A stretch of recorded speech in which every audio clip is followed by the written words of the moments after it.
Hello, all you awesome people out there. Welcome and welcome back. I am Geek Viz Hoove. Welcome back to the channel.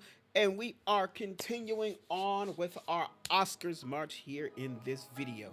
If you don't know, I am attempting to watch all of the Oscar nominees for Best Picture before the Oscars air this March 15th, so I can have a good basis on the biggest, on who's going to take away the award, the top award for award season of the year.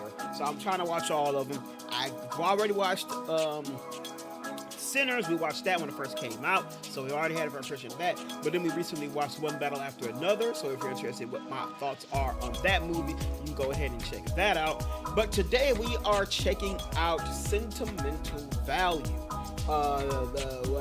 This is actually an international film, which I, for some reason, didn't know getting into it because it was actually on the for best international feature for the Oscars.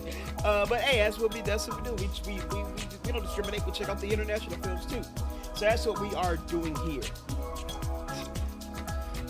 Also, if you haven't already, feel free to check out the rest of the channel. I talk about movies, TV, and video games, all that good shit. I give impressions, I give, impressions and reviews. I'll talk about the news and, give my opinions on just all the shit happening in all of our big three. So if you like all that stuff, go ahead and check it out. Let me know what you think.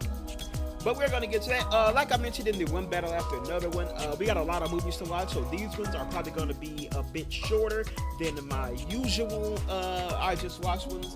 But hey, the whole thing is just getting familiar with all the movies, so we kind of, we know our game. We know ball when it's time to get there, when it's time for the awards to come out. And we just talk about bullshit, So, let's go ahead and get right into talking about Sentimental Value. So, Sentimental Value was released on November 7th, 2025. The movie is currently still actually available in theaters, but is also available, of course, on home release as well. The film is written by, by the way, all this is international, so all these names I might be butchered. I was actually supposed to look up how to pronounce them beforehand, but we didn't. So let's go ahead. So we did. So we go just try our best though. The film is directed by Joachim Trier. It's written by Joachim Trier and Espel Vogt. It is directed by Joachim Trier, and it stars Renate Renisiv, Stellan Skarsgård, Inga Ibsdotter, and Elle Fanning. Luckily, the list is very short. All right, and so the story of Sentimental Value revolves around when the mother of sisters Agnes and Nora passes away. Their estranged father re-enters their lives, having abandoned them to focus on his career as a film director early in their lives. Now they must navigate their strange relationship as he attempts to also film his next movie. So that's everything about Sentimental Value. Now kind of let's go over some important notes and things like that. I couldn't really, things I couldn't really get into too deep here in that section. So first off, the eldest sister, I believe she's the eldest. Nora is an actress, but she acts for theater. She's a stage actor, as opposed to film. The youngest sister, I hope I'm getting their things right. The youngest sister, how am I spacing on them already? Agnes. Agnes actually did act when she was younger. She acted in their father's one of his earlier movies that really kind of put him on the map. She acted in that, but she stepped away from there not too long after. But Nora, the stage actress, she does suffer from frequent a crippling stage fright. One of the opening scene of the movie is actually her dealing with that. So let's talk about a little bit about Gustav. Gustav left their mother, Sissy, when they were very young, and from there he was absent from their entire life. Not really coming back, not really having a presence in there at all. Or really only coming back now, and coming after the mother's passing. Also, we got to talk about the family home. The family home is actually a central figure in this movie. So the family home was actually first occupied by Gustave's grandparents, his mother's parents, of course. From then, it passed on to her, the mother, until she. I'm pretty sure I can say this. I'm not monetized on YouTube. Until she committed suicide. Early on in Gustave's career.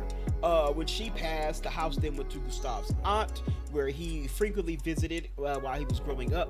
And then when he got old enough, the house went to him, and then he met Sissy and had his two daughters, and he raised them. Well, now he didn't raise them because he walked out. But then it was there when he raised his family. I'll talk about Gustave's film. His current film is the story of his mother leading up to her eventual suicide.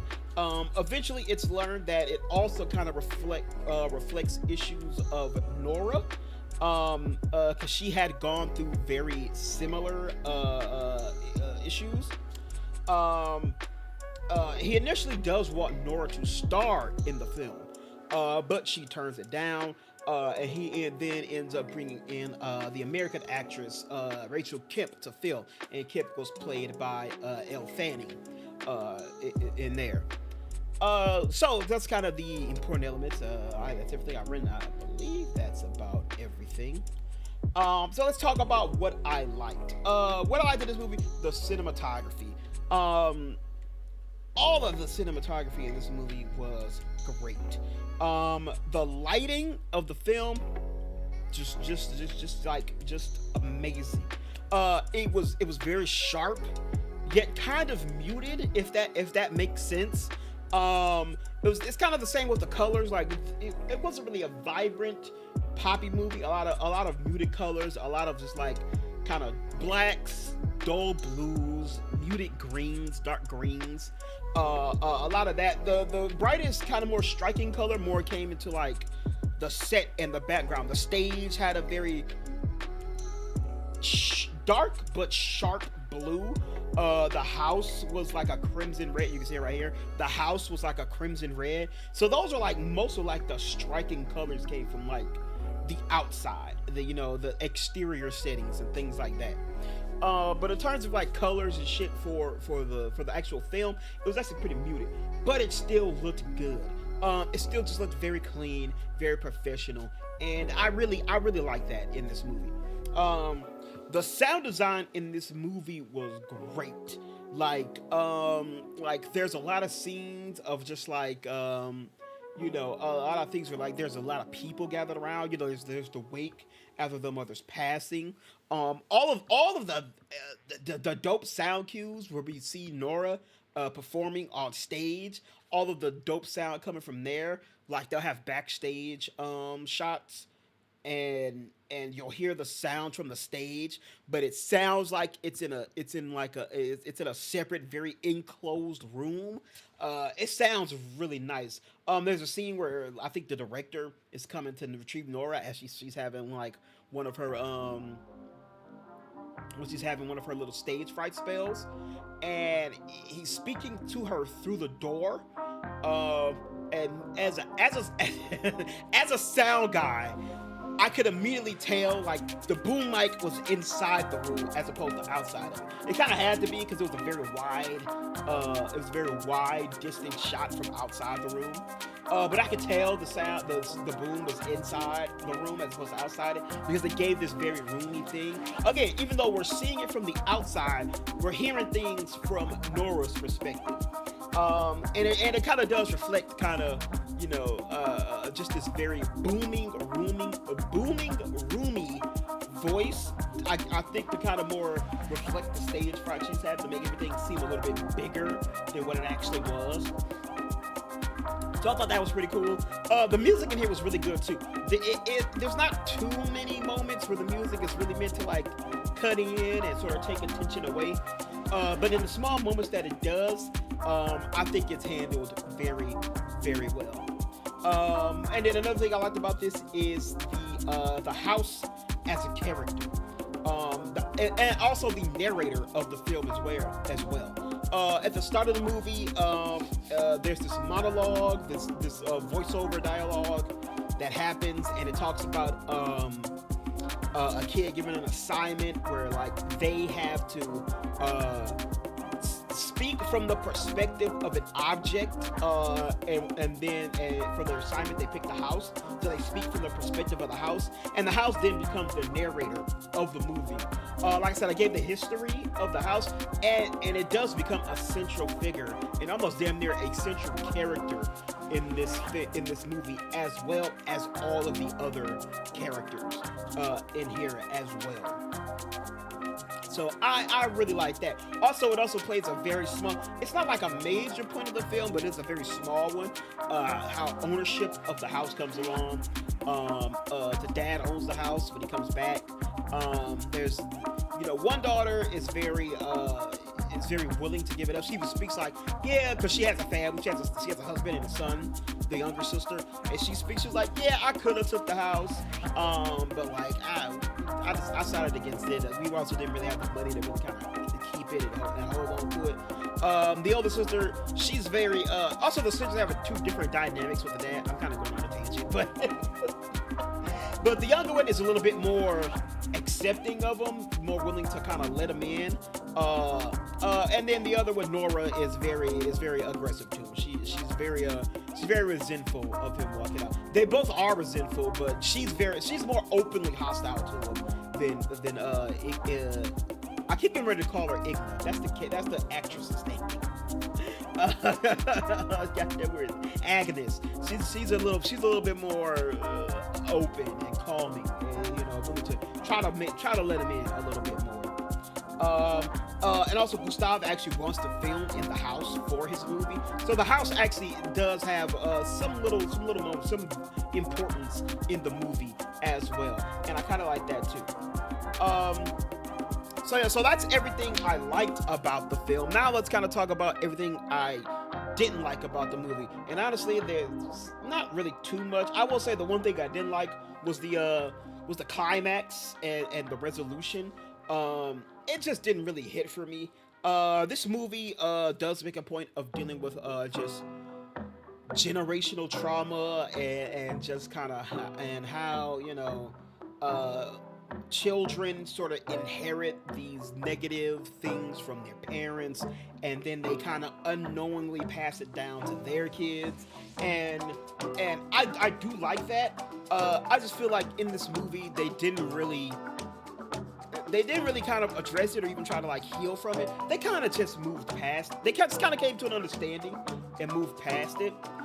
Still not really addressing the problem. Though, like I said, though maybe that was the lesson here. I don't know. Maybe the whole thing is about how it's not something that is quickly or easily moved past, and maybe you have to come to that understanding first and then begin to build on it. I don't know. Maybe I'm reading into it too deep. Maybe that's the lesson in all of this, to try to be a little bit more human on it, and just kind of address the fact that it is indeed not that easy to do all that. So maybe that's the lesson. I don't know. Maybe I'm reading too much into it, but I feel like maybe that is the kind of the thing that we were going for here. So yeah, that's about everything I didn't like on the movie. Again, not too much. What else you got? Oh, Oscar smart. So, what we're gonna do for all, I should explain this in the one better after another thing too, because I didn't. But one thing we're gonna kind of talk about is what the nominations each movie that we're reviewing is up for, because it's not just for Best Picture. Just to kind of show you how good these movies are and kind of what is more at stake than just the Best Picture. But like the others, this is up for Best Picture, but Sentimental Value is up for a total of 9 other nominations at the Academy Awards, and those include Best Actress for Renée Siv, Best Supporting Actress for both Yves Doder and Fanning, Best International Feature, Supporting Actor for Skarsgård, Editing, Directing, and Original Screenplay. So it is up for the awards for all those nominations as well. So my final thoughts on this movie. This is an extremely well done film. I cannot lie about that. Everyone brings their A game, and I'll be honest, you kind of low key feel for all the characters and all their feelings on the relationships they're going with. From Laura's sort of instant resentment of her father and her sort of trying to keep him at arm's length, not easily forgiving him, to Agnes being a little bit more willing to let the father in and really try to salvage a relationship with them. In a very like it's not too late kind of form. They do actually butt heads a little bit later in the movie. I don't want to talk about it to kind of avoid more spoiler stuff, but they do kind of butt heads later on in the film. And again, very justified on her end as well. Even the father. I will say one of the big things about this is that he does kind of struggle to vocalize. He really, he doesn't really speak too much on being open on his feelings. But as a film director, it's kind of easy to tell that he may not be able to vocalize this shit. I kind of picked up early that the script actually was his deep feelings and what he was trying to convey to him. Because the whole time he's just telling them like, hey, please just read the script. And they don't want to read it because again, they're like, hey, it's just another damn movie to you. I don't care about the movie. But I even, again, you feel for all the characters. Even for him, I was like, I can tell, like he may not know how to say it in words vocally, but I knew like from the jump, like that movie actually kind of portrays everything he wants to say to them in the end, and it was true. So you do feel for all of them. Like I said, the cinematography is just clean cut, sharp. It is a dope. It is a beautiful looking movie, dude, with a lot of great like wide shots, a lot of window shots of us being on the other end of something else, looking at the characters through something, either a window or a hallway or a mirror. Has a lot of shots like that. Very well done. Sound design is good. Scores are great. And I do like the family dynamic of dealing with generational trauma. I kind of always like that. Me being in my early 30s, it's something that I am also kind of coming to a fact and realizing is real, and maybe some of it exists in my family as well. So I always respect and like shit like that. I do think that too bad there isn't just a full resolution on that in the movie. Again, but I guess you could chalk that up to being realistic and being a reflection of that. Overall, it's a really good movie. Honestly, not one that resonates too hard and fully for me. Like I said, I do like it. Do I think I'll find myself coming back to it sometime later in my life or whatnot? Not really. Okay, that doesn't mean it's a bad thing. Again, can't think of too much of anything that's bad about it. Can't think of a ton of good stuff about it too. But it is a very well done film, and I respect it, and I understand why. It's here. We'll go with that. So, in the end, I liked it though. I give it like a 6. Very well done movie. But yeah, so that is my thoughts on Sentimental Value. If you've seen it, let me know what you think of it down below in the comments below. Even if anybody internationally watches this movie, I believe this is I looked it up once. It's a lot of fucking nations, but I think this is primarily I'm trying to think when I'm looking it up. I think it's primarily I want to say Norwegian, but I don't think that's right. Alright, we're gonna look it up. It has a lot of shit in it. Cause I can't even think of like it is Norwegian. I was right. Yeah, so so even internationally, if I don't know how you got to this video, well, you maybe because it's about the movie. But if you're Norwegian, let me know what you think about the movie. Is this one of the best Norwegian films to be made? Is it a modern classic? Let me know down in the comments below. Also, like the video, share, subscribe, get in on the ground for the channel. We're still very early. We're a very young channel, so get in on all that.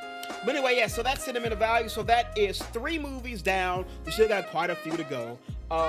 So next week, we are going to kick things off for the next week of Oscar March. We're going to start with The Secret Agent. And later on in the week, we're going to watch Train Dreams. Those are the next 2 movies that is up for this next upcoming week for Oscars March. But of course, in the middle of all that, we also got a other bunch of shit too. Like I said, we've got Percy Jackson. We got a review on that. Fallout Season 2.